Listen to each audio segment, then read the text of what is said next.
You've come to the right place. If you're a course creator looking to build more impact, income, and freedom, LMScast is the #1 podcast for course creators just like you.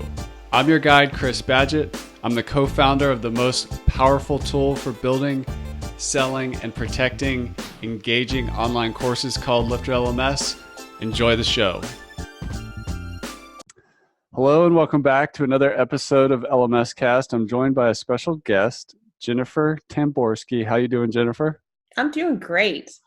I'm really excited to have you on the show. Jennifer is from virtualmarketingexpert.com, and we're going to be talking about some of the stuff that course creators and people building training-based membership websites need to be able to pull off to actually turn it into a viable business.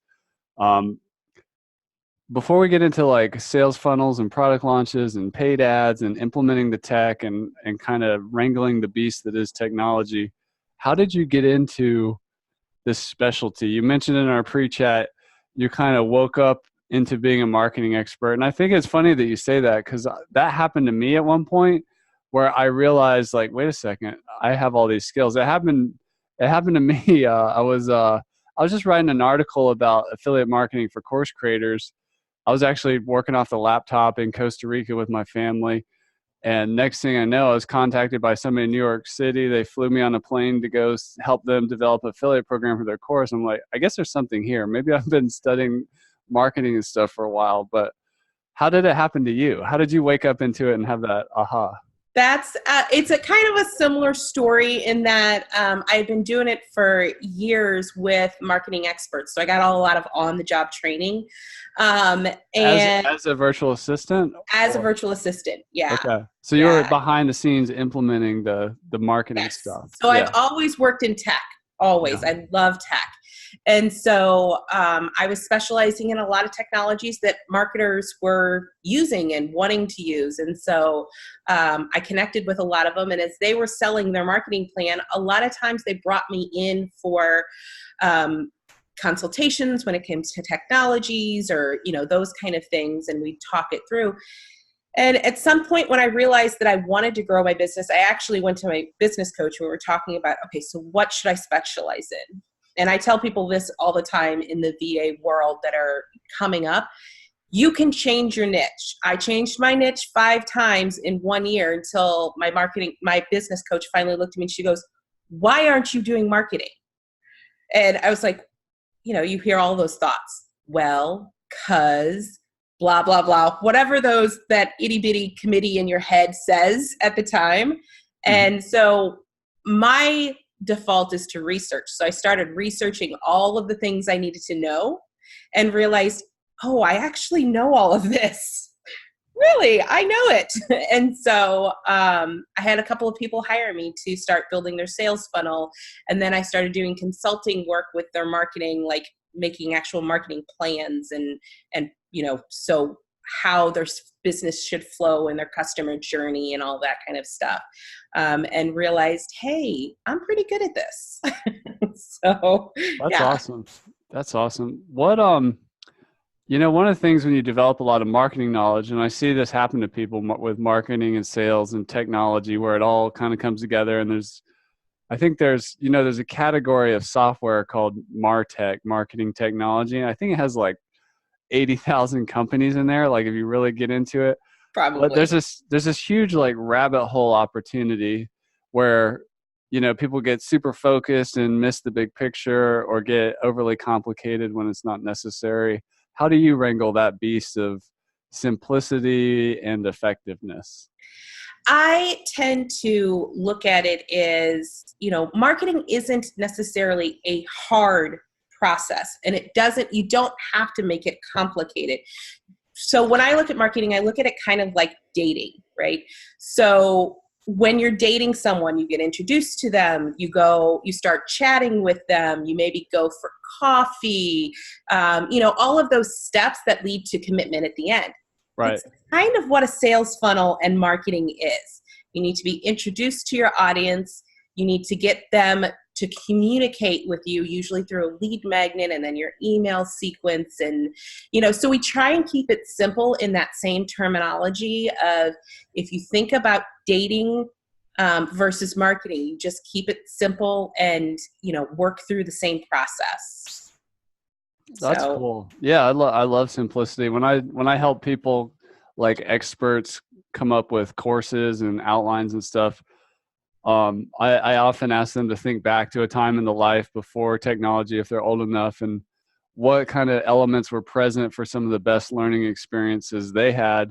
And it's usually not that complicated, what's required to make a good learning experience happen, but it's easy to get sidetracked. Absolutely. Sales funnels or marketing funnels are having a moment right now in the consciousness, whether that's like ClickFunnels or in WordPress, there's a cool tool called Cart Flows. A lot of the page building softwares have all these like landing page templates you can use for opt-ins and sales pages and all this stuff. What, for a course creator, let's assume we only have like one transformational course, like a high-end course. It's, a couple grand. It's a course plus coaching package. What if you could design a sales funnel, to put a simple sales funnel to put in front of that? What would it look like? What would the pieces be? So I find, depending on the price point of the actual funnel, or of the course itself. So if it's $1,000, $2,000, that's a little bit of a higher price point than that $199, where people are more likely to pay without as much introduction. And it also depends on if you're going after your cold audience or your warmed up audience that's on your email list. Like there's a little bit of difference, but realistically, launches are a great avenue to go by when it comes to your courses, especially like if you follow Jeff Walker's product launch formula. Doing those small free mini courses at the front end of your big course at the end is a really good way to warm up that audience, teach them something, give them value, but also teach them that you're the expert in whatever it is your course is going to teach them. So like a free mini course leading up to the paid course. And you mentioned something interesting. The price point's important, which I 100% agree with you. If it's a $200 course, you can probably automate it, but anything over $1,000, maybe instead of a buy now button, it's a schedule a call thing. And there's like just a more in-depth trust building and value adding there is that process. option. That's kind of where the product launch formula, which, that formula where it's a short mini course. So you have three days of courses of material. And then your fourth day is kind of wrapping up that 3 days in a bow and selling them your course. So it kind of eliminates that one-on-one call. But that is also an option. It really depends on the comfort level of the client on being on video. Is their course more audio and PDFs, or are they on video all the time? Or, it's all depending on what that client's comfort level is. Could you speak to webinars a little bit? I know Sure. those are pretty popular, and some people are intimidated, some people aren't, but they're not getting them working well. Like what's a webinar do, and how do we use it effectively? So a webinar is also, it's an introducing your target audience to how you are the expert in your field. And it's similar, with a webinar, you want to sell from the stage, right? Like if you're giving a live event, at some point you're going to sell them a product or you're not making any money. Like that's just kind of the point. So the webinar really depends, again, on the length of time that you need the webinar to be. Depends on what you're teaching them. Do you need an hour-long webinar in order to teach them something effectively and sell them your program? Or is 30 minutes enough to teach them and sell them? And it also, again, depends on the price point. The higher the price point, the more material you're going to want to give them, the more oomph you're going to want to put behind that push to buy your product or sign up for a one-on-one call, or because courses are are fantastic at the end of webinars, but sometimes you do need that gap, right? So sometimes you do need to divert them into a call because maybe your course comes along with coaching. And so they're going to want to talk to you a little more about coaching kind of things. So what are some other lead magnets? I mean, we can do like a free email mini course, or even do a video series mini course, or even do a free course on our website. But what are some other, like, let's say super cold traffic, low commitment lead magnets that we can do at the top of the funnel? So easy things, PDF that just gives them maybe top 10 things that will help move them on, or top 5 ways to build your confidence, or something, whatever your course is about.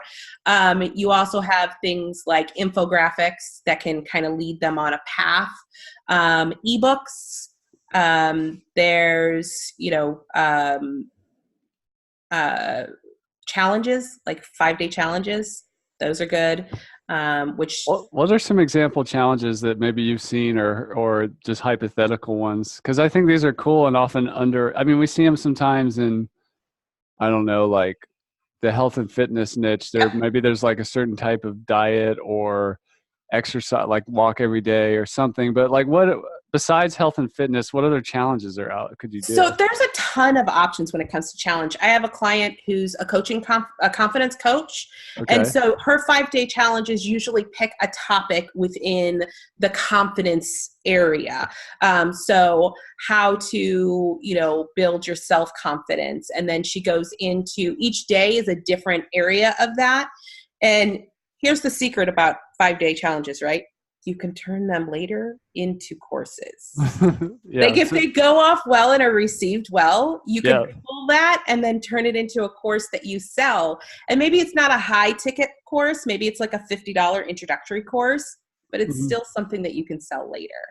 I love that idea about validating a course idea by starting as a challenge.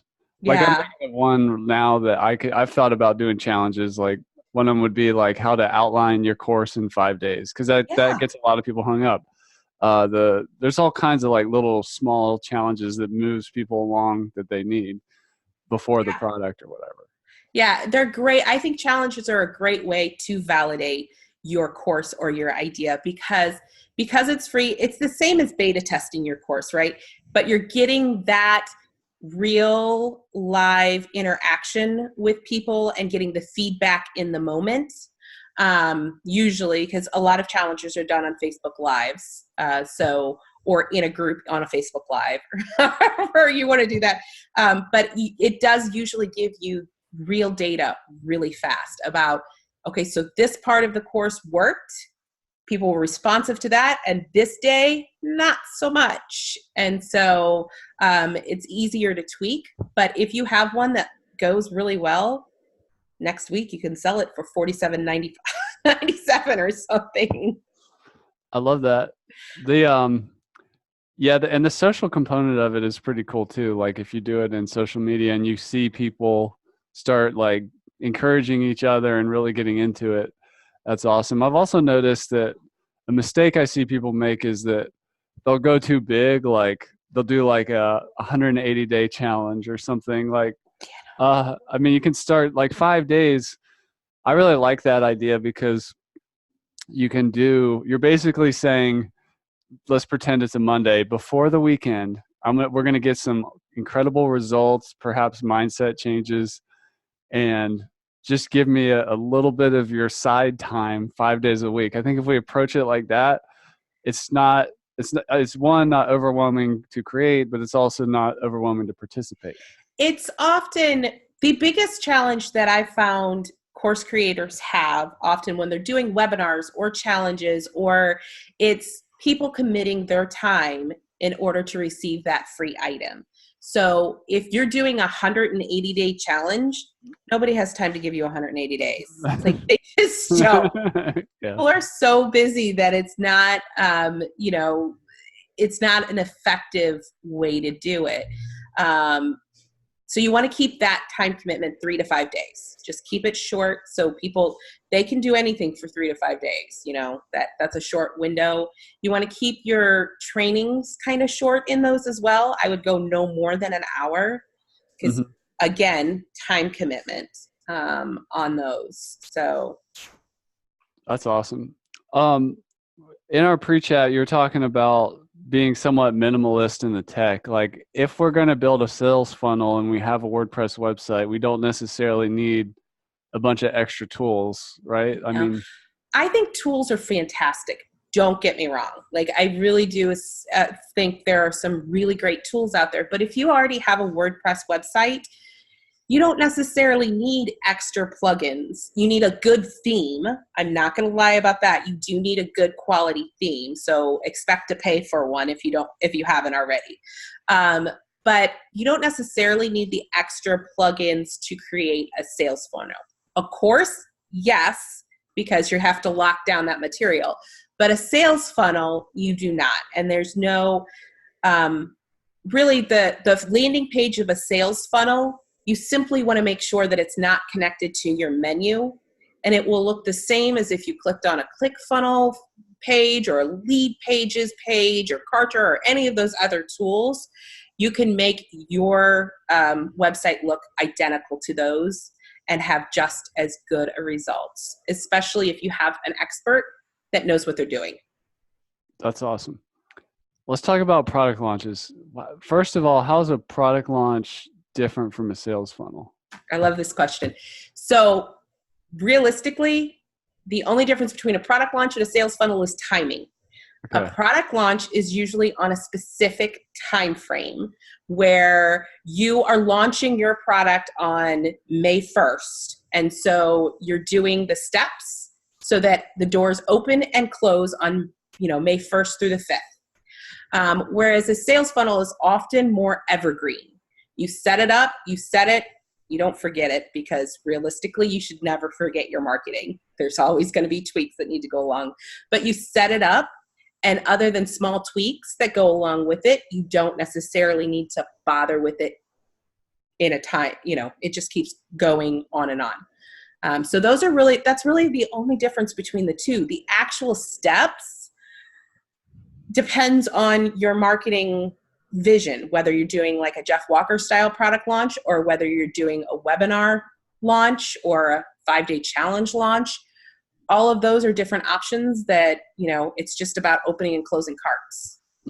What's for the non-advanced marketer out there, if they're getting ready to release their first course and they're prepared, they've got like a month ahead of them or 2 weeks ahead of them, and they want to do some kind of product launch, what's the minimum effective product launch sequence? If they are, depends on if they're launching to a cold audience or a warm audience. Can you speak to that, why that's so different? Sure, because a cold audience are people who don't know you. Like a Facebook ad, if your launch strategy is Facebook advertising. Yes. Yeah. So if you're using Facebook ads or LinkedIn ads as part of your launch strategy, you're targeting people who have never heard of you. They may not even know they have a problem that you can solve. So you're locked to a completely cold audience. A warm audience, and you can still use Facebook ads for a warm audience, just in a different way. Your warm audience are people who may already be on your email list, or they liked your Facebook page, or they're part of your free group or anything. They know who you are. And so when you're launching to them, the amount of time you need to warm them up is going to be a whole lot shorter. Whereas if you're launching to a cold audience, there's more time because you need to teach them who you are, that they have a problem, and that you can solve it. That's awesome. Do you have any advice? Like, we hear this sometimes about product launches of like opening and closing the cart. Do you have any advice around whether it's better or not, or what situations would determine which way we go to have like an evergreen course or a course that opens and closes in terms of new people being able to buy and get in? So in my experience, and I primarily work with coaches and consultants, and so it depends on if that course is has like a coaching component to it. Hmm. Because if you are opening a course and there's a 6-week coaching component to it, you do not necessarily want someone to come into that course on week 3. Yeah. Right. So that definitely determines whether or not you want it to be time bound, where there's, 6 to 8 weeks, whatever the length of your course, and then you can open cart again.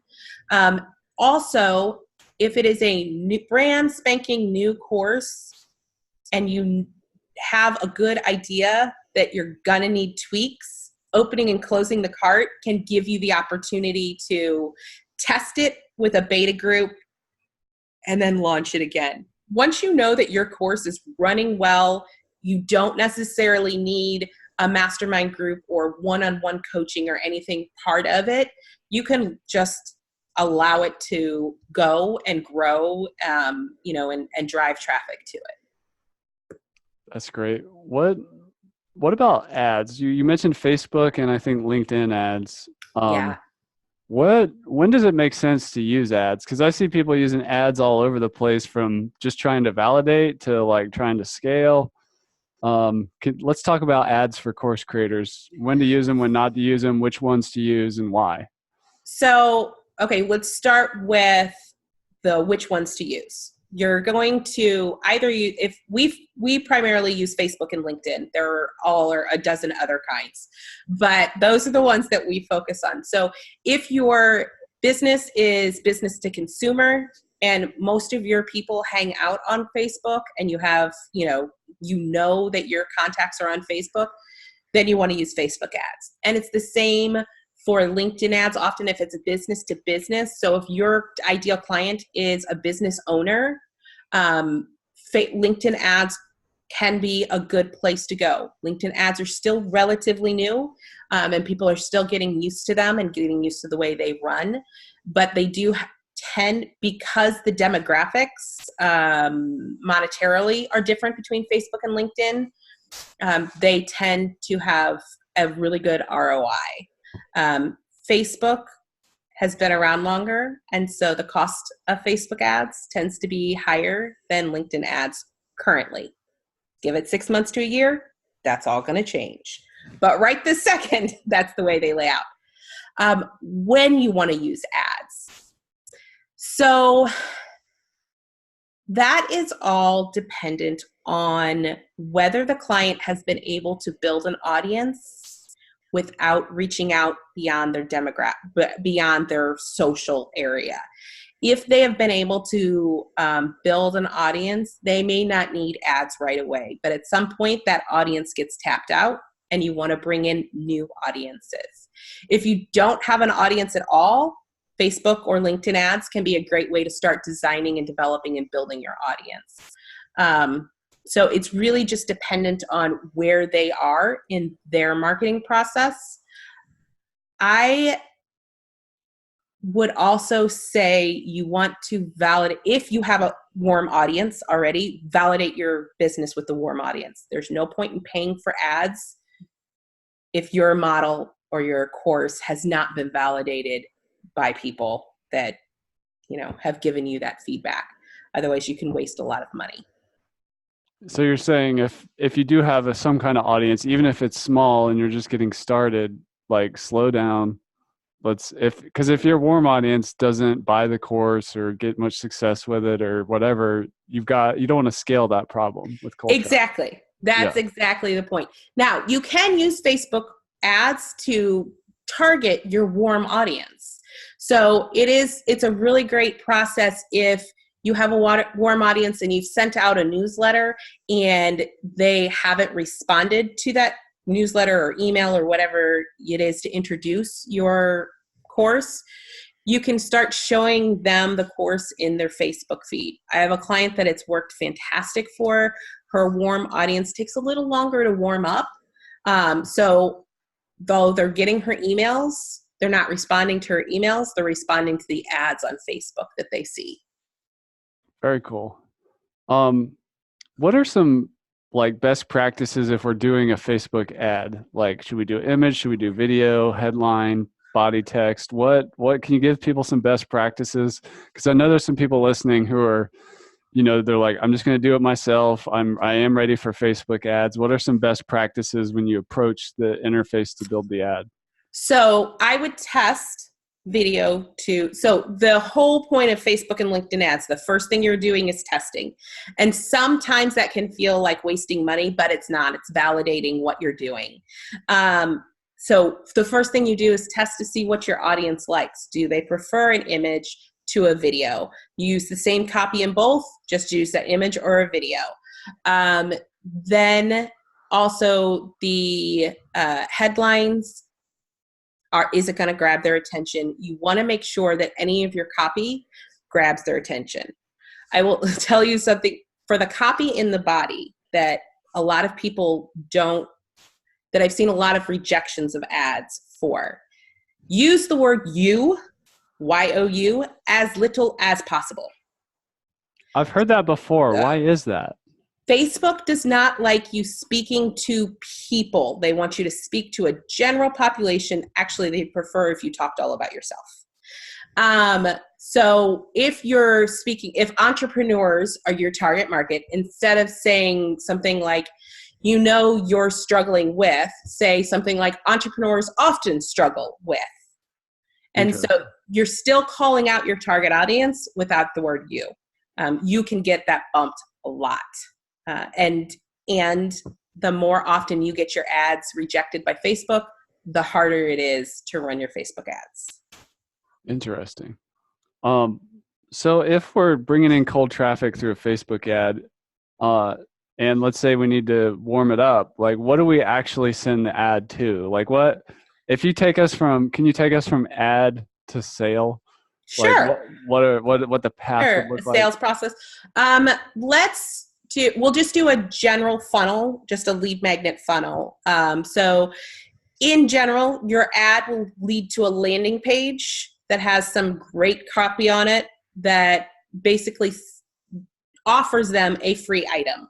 Whether that free item is a mini course or a PDF or an ebook, or that's completely up to you, or even a 5-day challenge. That's completely up to you, but it offers them a free item.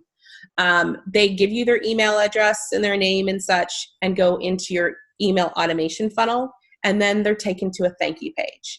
If you set your email funnel up or your sales funnel up really well, the thank you page will either be a tripwire where you're selling them something small, maybe something for $50 or under $100, that just gets them to start buying from you. Once someone buys from you, they're more likely to buy from you. So you'd send them to that. Often those pages are like video sales pages where someone's on video talking about who they are, what they do. Or if you don't necessarily have a direct thing that you want to sell, maybe you send them to hey, let's hop on a call and let me walk you through, whatever that piece is. If it's a 3-day challenge or a 5-day challenge or something where you're going to give them information on an ongoing basis, that thank you page can just be hey, thanks for connecting. Follow me on Facebook. Your information will be in your inbox in the next 5 minutes or whatever. So that's pretty much the most simple form of a funnel. You're just looking at like 2 pages, and then your email sequence, which depends on what you're doing, whether it's 3 to 5 emails that follow. I think that's a big mistake I see people doing with paid ads is they go right for the sale. They're like, you gotta with traffic, it takes time and it's not the same as if we go back to that whole dating idea, it's like going on a first date and asking someone to marry you. Right?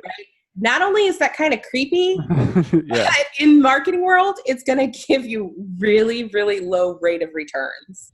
So the ROI is just pitiful when you do something like that. Yeah, that makes a lot of sense. So we were talking before we hit record about you're a fan of WordPress and like owning the platform and stuff like that. Can you elaborate on that point? Yeah. So this is my thought process when it comes to owning your own email list or owning your own website and the course and that kind of thing. Facebook is a fantastic tool. ClickFunnels and Lead Pages and Kartra and Kajabi, they're all amazing tools. But all of those platforms are owned by somebody else. So if we're just looking at Facebook, for example, if Zuckerberg decided tomorrow that he wanted to shut down Facebook and you don't have your own email list, what's going to happen to all of those contacts that you had on Facebook? How are you going to communicate with them?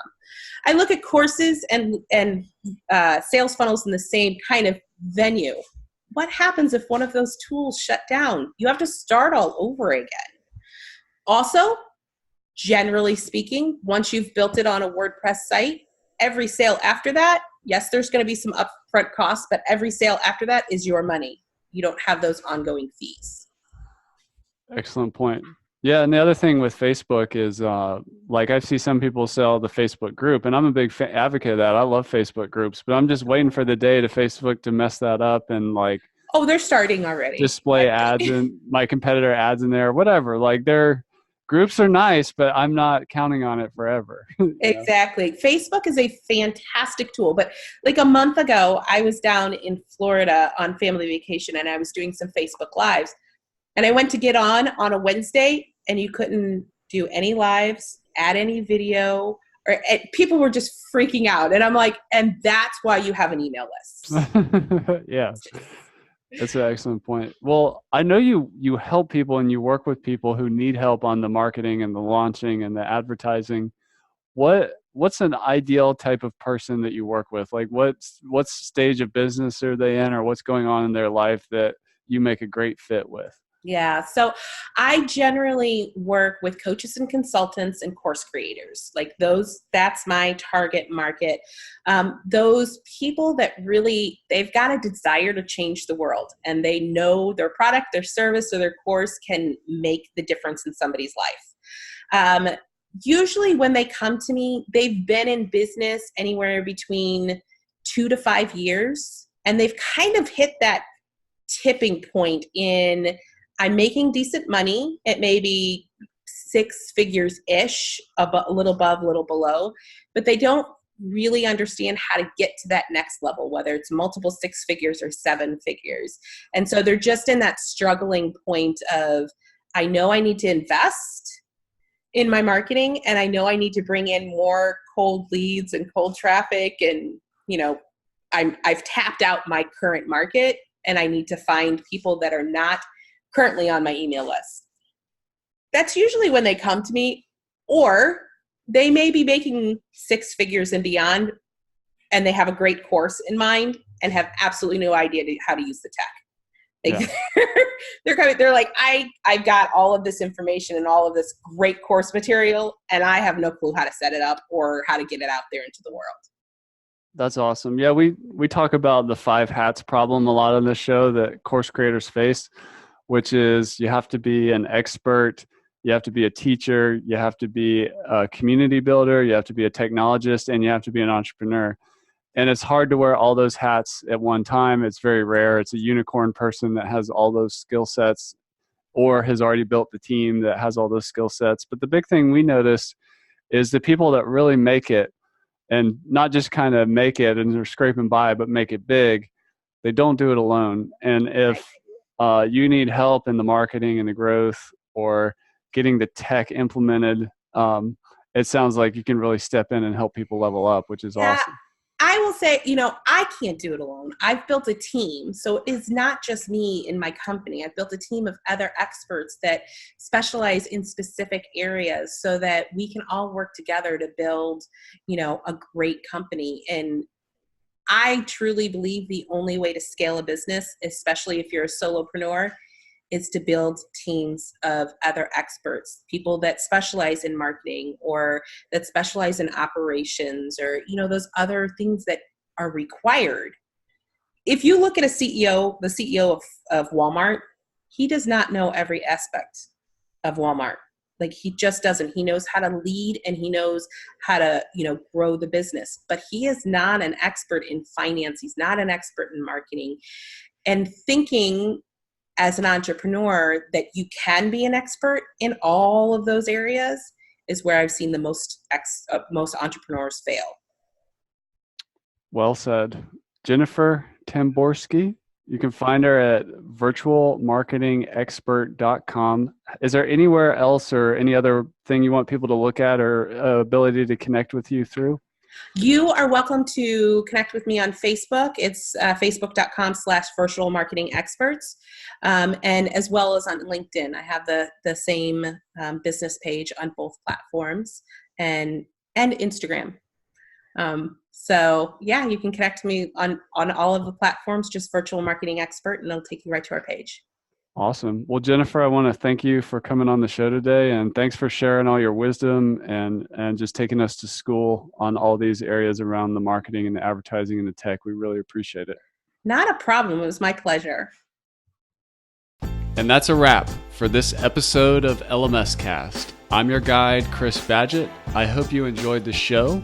This show was brought to you by LifterLMS, the #1 tool for creating, selling, and protecting engaging online courses to help you get more revenue, freedom, and impact in your life. Head on over to LifterLMS.com and get the best gear for your course creator journey. Let's build the most engaging, results-getting courses on the internet.